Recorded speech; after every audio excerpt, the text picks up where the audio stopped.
Hello friends, आलोक academy की online classes में आप सभी का स्वागत है। दोस्तों, आज हम क्लास 10th मैथ प्रश्नावली 1.1 का क्वेश्चन नंबर 4 लेके आप लोगों के सामने आया हूँ। प्रश्न कह रहा है कि यूक्लिड विभाजन प्रमेयिका का प्रयोग कीजिए एवं दर्शाइए कि किसी धनात्मक पूर्णांक का वर्ग किसी पूर्णांक m के लिए 3m या 3m+1 के रूप का होता है। यही दोस्तों दर्शाना है। तो देखिए, कह रहा है कि सबसे पहले हम धनात्मक पूर्णांक का वर्ग किसी पूर्णांक m के लिए 3m या 3m के रूप का होता है। इसके लिए सबसे पहले हम मानेंगे कि माना x एक धनात्मक पूर्णांक है। धनात्मक पूर्णांक का वर्ग कह रहा है, तो हम भी मानेंगे कि x एक धनात्मक पूर्णांक है। तो हम इसको 3q या 3q+1, जैसे देख रहा है यहाँ पर 3m दे रहा है ना, तो हम यहाँ पर क्या करेंगे, 3q मान लेंगे और 3m+1 के रूप में हम 3q+m मान लेंगे। तो इस प्रकार से हम माना x एक धनात्मक पूर्णांक है, तो हम इसको 3q या 3q+m के रूप में लिख सकते हैं। के रूप में लिख सकते हैं। के रूप में हम इसको लिख सकते हैं। ठीक है दोस्तों, इस प्रकार से सिद्ध हम लोगों को क्या करना था, ये लिख लेंगे। सिद्ध करना है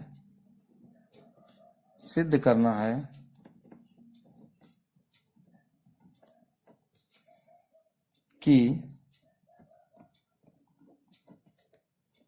एक्स स्क्वायर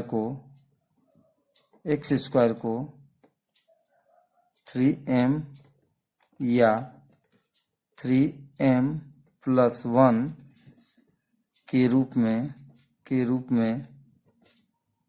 में लिख सकते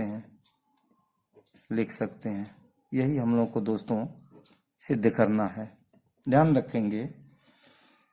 हम अब शुरू करते हैं सॉल्व दोस्तों। यदि x बराबर 3q, ख्याल करेंगे हम क्या माने थे, धनात्मक x धनात्मक पूर्णांक माने थे, और इसको हम क्या लिख रहे थे, 3q या 3q+1 लिख रहे थे। लिखेंगे x बराबर 3q, दोनों साइड का क्या करेंगे दोस्तों, हम लोग स्क्वायर कर देंगे। क्या कर देंगे, स्क्वायर कर देंगे। तो ये क्या हो जाएगा आपका, 3q का होल स्क्वायर हो जाएगा। इसको अगर हम तोड़ते हैं तो 3 का स्क्वायर हो जाएगा 9q स्क्वायर हो जाएगा। लेकिन दोस्तों हमको क्या निकालना है, 3m निकालना है। इसलिए हम यहाँ पर आगे क्या लिखेंगे, 3 लिखेंगे। और 3 में अगर हम 3 का गुणा कर देते हैं तो 3 तिहाई 9 हो जाएगा, और 9 ये q स्क्वायर 3q स्क्वायर कोष्ठ में हो जाएगा दोस्तों। तो इस प्रकार से 3q स्क्वायर को हम क्या मान लेंगे, यह 3m के बराबर है। m के बराबर है सारे दोस्तों, m के बराबर है, अर्थात 3 यहाँ पर आपका 3 हो गया। इतना का मान हम क्या मान लेते हैं, m मान लेते हैं। तो इस प्रकार से दोस्तों जहाँ पर m बराबर लिखेंगे, जहाँ पर m बराबर 3q स्क्वायर, ये m के बराबर हो गया दोस्तों, या m के बराबर हो गया। लिखेंगे अतः x स्क्वायर बराबर 3m, ये हमारा पहला समीकरण हो गया दोस्तों। x स्क्वायर बराबर 3m। जिस प्रकार से हमने इसको सिद्ध किया, उसी प्रकार हम इसको 3q+1 के रूप में फिर हम x को लिखेंगे।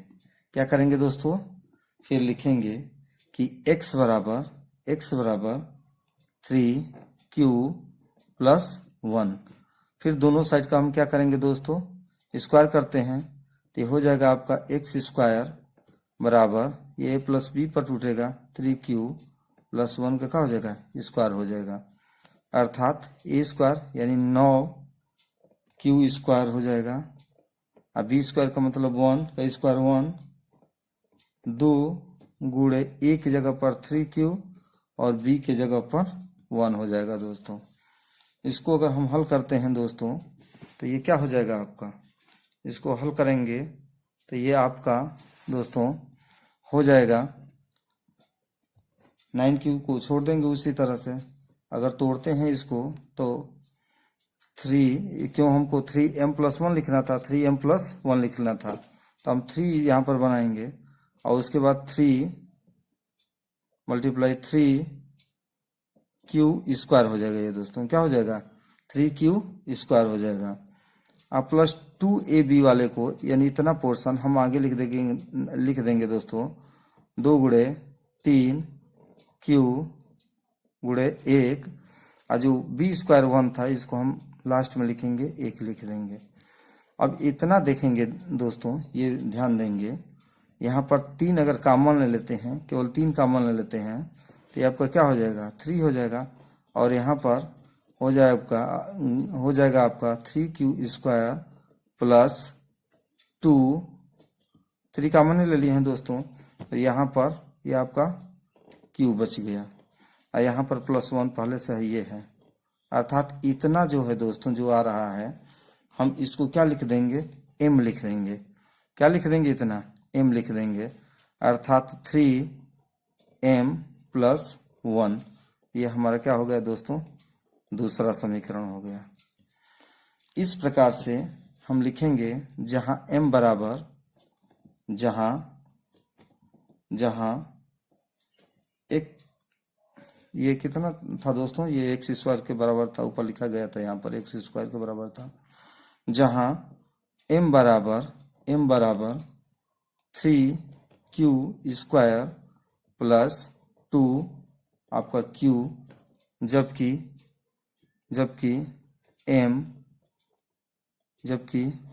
m एक पूर्णांक है, जबकि m क्या है दोस्तों, एक पूर्णांक है। ध्यान रखेंगे समीकरण 1 एवं 2 से समीकरण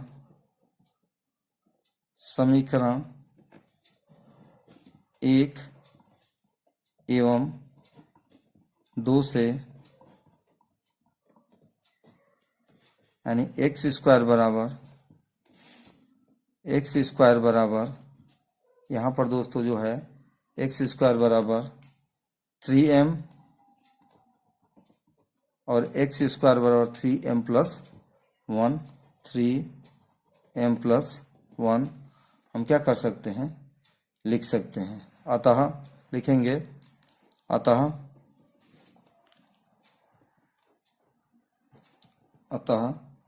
किसी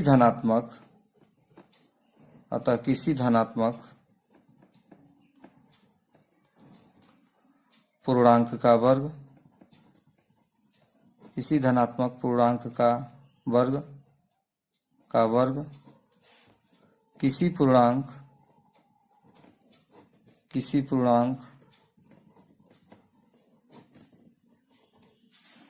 यम के लिए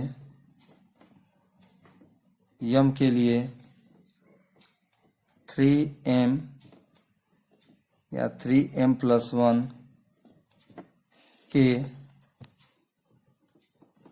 रूप का होता है। इस प्रकार से दोस्तों क्वेश्चन हमारा क्या होता है, सॉल्व होता है। ध्यान दीजिएगा, एक बार फिर से हम इसे समझते हैं। ध्यान दीजिएगा, सवाल था यूक्लिड विभाजन का प्रयोग कीजिए एवं दर्शाइए कि किसी धनात्मक पूर्णांक का वर्ग किसी पूर्णांक m के लिए 3m या 3m+1 के रूप का होता है। दोस्तों इसका हम अगर हल देखते हैं तो लिखेंगे कि माना x एक धनात्मक पूर्णांक है। चूंकि धनात्मक पूर्णांक दोस्तों यहाँ पर कहा था धनात्मक पूर्णांक है, तो हम इसको 3q या 3q+1 के रूप में हम क्या कर सकते हैं, लिख सकते हैं। सिद्ध क्या करना था कि x² को 3m या 3m के रूप में लिख सकते हैं, यही हम लोगों को क्या करना था, सिद्ध करना था। सबसे पहले हम x धनात्मक पूर्णांक लेंगे, तो धनात्मक पूर्णांक x बराबर पहले 3q लेंगे, दोनों साइड का हम क्या करेंगे, स्क्वायर करेंगे। तो ये 3x² बराबर 3q का होल स्क्वायर, तो 3 का हो जाएगा 9 और q का q²। 9 को अगर हम फैक्टर करते हैं तो 3 कॉमन ले लेंगे, तो 3 यहाँ से 3q² ब्रैकेट्स में हो जाता है। 3q² को हम m लिख लेंगे, आगे 3 है तो आगे 3 लगा देंगे, अर्थात 3m हो जाएगा ये आपका। जहाँ m बराबर 3q², अतः x² बराबर 3m। ये पहला समीकरण से हो जाएगा दोस्तों। उसी प्रकार सेकंड समीकरण भी अगर हम तोड़ते हैं, लिखते हैं एक्स बराबर 3q+1, जो यहाँ पर 3q+1 था, तो एक्स स्क्वायर बराबर 3q+1 का होल स्क्वायर कर देंगे। इसको तोड़कर लाते हैं तो दोस्तों यहाँ हमारा मिलता है कि एक्स स्क्वायर बराबर 3m+1। ये समीकरण 2 के हिसाब से हम लोग को मिल जाता है, जहाँ m बराबर 3q² + 2q, जबकि m एक क्या है दोस्तों, पूर्णांक है। समीकरण 1 और समीकरण 2, 1 और 2 दोनों का हम देखते हैं तो एक्स स्क्वायर बराबर पहला में क्या आया था, 3m आया था, तो 3m लिख देंगे, और दूसरे वाले एक्स स्क्वायर में क्या आया था, 3m+1 आया था। अतः किसी धनात्मक पूर्णांक का वर्ग किसी पूर्णांक m के लिए 3m+1 के रूप का होता है। इस प्रकार दोस्तों हम इस सवाल को सिद्ध कर सकते हैं। दोस्तों वीडियो कैसा रहा, अगर अब आपको अच्छा लगा हो तो लाइक शेयर करना नहीं भूलेंगे। अगर आप हमसे नए रूप में जुड़ रहे हैं तो आप हमारे चैनल को सब्सक्राइब जरूर करेंगे। वीडियो को लाइक और शेयर करना नहीं भूलेंगे। लेते हैं विदा दोस्तों, धन्यवाद।